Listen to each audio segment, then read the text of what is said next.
Obviously, special teams played, you might say, a quite large role in this game. I've never seen a special teams game like that. This game had a blocked punt, a blocked field goal, 2 kick return touchdowns, and five missed kicks in total.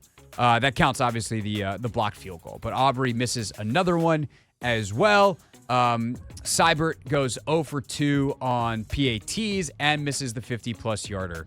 And just the bizarreness of all of that. The Turpin touchdown is wild. I thought Sanders still got blocked in the back, but the bigger problem is Jordan McGee jumps out of his lane. But that is a Deion Sanders classic. Deion did that a ton in his career where he'd muff a punt or a kickoff and then pick it up. Guys like, oh, ball, and they get out of their lane, and that's enough for a guy who's that quick, that fast, like Deion was, like Turpin is, to take it to the house. And it was 20-17.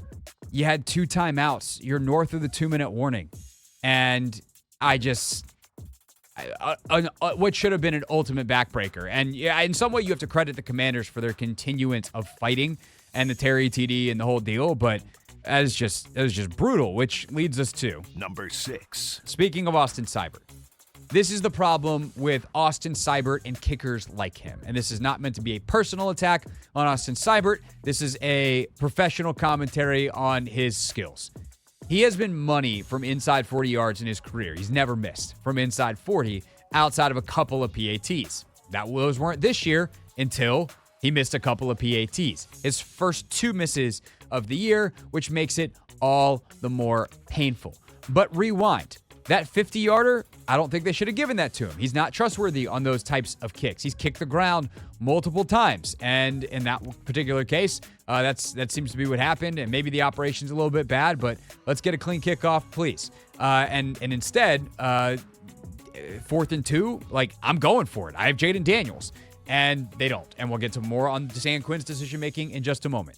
But outside of not being able to kick 50-yard field goals reliably, you also can't kick the ball through the back of the end zone reliably. And when it's 20-17 and Zach Ertz scores and you are north of the 2-minute warning with 2 timeouts, you want as much time or as little time to run off as possible. And you can't give up a big explosive play. You certainly can't give up a score. And so kicking the ball through the end zone would make a lot of sense. And so I asked Quinn after the game, what was the thought process there? And he goes, well, kicking the ball out of the end zone is not as easy as you think. And I, in the back of my head, was like, it is if you're Joey Sly the last couple of years, who had a literal 100% touchback rate. It is if you're Justin Tucker. It is if you are Brandon Aubrey. It is if you are one of the big leg kickers in the NFL. And Seibert is just not that.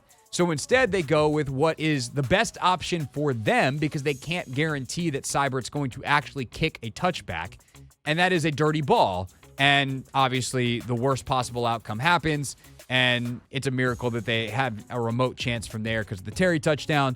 But if they just kick the ball out of the back of the end zone and play defense, I think Washington has a really good chance to make a game of that. And instead, they don't, and they wind up making it a game anyway. But it's just, this is the downside of going with what they did at the kicker position. I understand they were in a terrible spot. Seibert has mostly been good. I probably wouldn't cut him after this performance. I'd probably give him at least another week, but I have to think about it because Zane Gonzalez was also good in his one appearance, and he's already in the building. Number 7.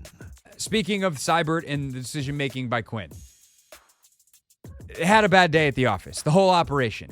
Bad snaps. Tress did his best with the holds, considering, and Seibert missed 3 kicks. Terry scores this miracle touchdown. Just go for 2. And I don't feel so strongly about this that I'm like, this is a terrible decision by Quinn. How could he possibly? I get it. Seibert's been money on. He missed 1 extra point. What are the chances that he's going to miss another one when he's missed 0 all year? He made 20 in a row, 22 in a row. He's missed 1. Okay, cool. Let's get it on. Let's go to overtime.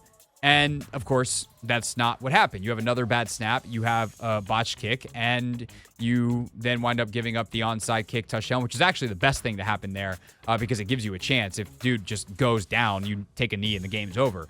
But considering how unsettled Dallas must have been in that moment, considering how easily you got the 2 earlier, considering who your quarterback is, fundamentally, I am going headline. Jaden Daniels, the ball is in your hands. And I am willing to live and die with Jaden Daniels on one play. And I understand, because I asked Quinn about that afterwards, or he was asked about that afterwards. I don't think I actually asked that one. But he was basically like, I didn't want it to come down to one play. And theoretically, it shouldn't have. You get the extra point. It's all but a formality. And then off you go into overtime, and you have lots of plays to decide the game. But it's not like you're playing well. Yeah, you have the momentum, but just take the momentum before it dies and go for two. So, again, is it an indefensible decision? No. It's just clearly not the decision I would have made in that moment. I am trying to say we're stomping on your throats. And I think that is the thing that kind of bugs me sometimes about Quinn's decision-making is they talk about being bold. They talk about having this aggressive attitude. And then they manage games extremely conservatively. And I know that you have to be smart, and there are times it has definitely worked off, and maybe in the long run they're actually doing the right thing. But it just doesn't match the identity of who they are, of being ultra aggressive. We will punch you in the mouth in the most aggressive way possible at all times. And that is part of like who the Lions are. And so if you're going to be that team, then go there all the way, especially when you have arguably the best, if not one of the 2 or 3 best fourth and short quarterbacks in the entire league that defenses have barely been able to stop all year. And in fact, the only time you haven't gotten a fourth down all year is when the quarterback bobbled the snap. You've basically beat yourself. No one has stopped you. So before the 51-yard field goal, after the Terry touchdown, I'm just going for 2. That is how I think this football team should operate, and it is clearly something that they don't agree with. Number 8. Defensively, they mostly played pretty well in this game. It felt like the run defense is clearly an issue. That's something I got to look at. Pass rush, we'll talk about that more in a second. But the touchdown they gave up to Schoonmaker late is why they need Marshawn Lattimore. And it is not, it's not BSJ's fault.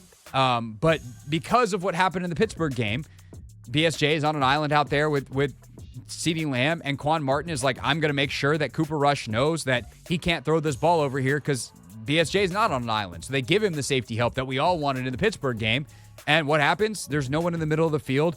Safety or linebacker, whoever it was, doesn't carry Schoonmaker up the seam, and it's a wide open touchdown. And so that is incredibly frustrating, but it just goes to show some of the sacrifices that have to be made because they don't have a one-on-one shutdown corner.